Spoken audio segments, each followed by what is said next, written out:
Vandalur Tambaram GST சாலையில் பெருங்களத்தூர் பகுதியில் கடும் போக்குவரத்து நெரிசல் ஏற்பட்டுள்ளது. இதுகுறித்த கூடுதல் விவரங்களுடன் இணைகிறார் செய்தியாளர் மனோகர்.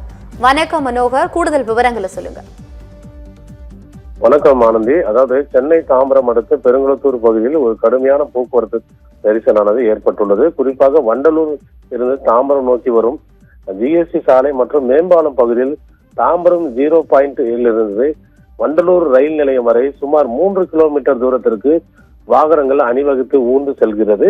அதாவது மிதமான மழை பெய்து வரும் சூழலில் பெருங்களத்தூர் மேம்பாலத்தில் மேல் கனரக டிம்பர் லாரி ஒன்று பழுதாகி நின்று விட்டது. அது மட்டுமின்றி ஜிஎஸ்டி சாலையில் நடுவில் மினி வேன் ஒன்று பழுதாகி நின்று விட்டது. இதன் காரணமாக மழையின் காரணமாகவும் ஜிஎஸ்டி சாலையில் அந்த 0 அருகேயும் பாலம் பணி நடைபெற்று வருவதால் இந்த போக்குவரத்து நெரிசலானது அதிகமாகவே காணப்படுகிறது. அதாவது கடந்த சில தினங்களாக பெருங்களத்தூர் பகுதியில் போக்குவரத்து நெரிசல் காணப்பட்ட நிலையில் இன்று கடுமையான ஒரு போக்குவரத்து நெரிசல் ஏற்பட்டுள்ளது. இதன் காரணமாக 1 மணி நேரத்திற்கு மேலாக சாலையில் வாகனங்கள் ஊர்ந்து செல்கிறது.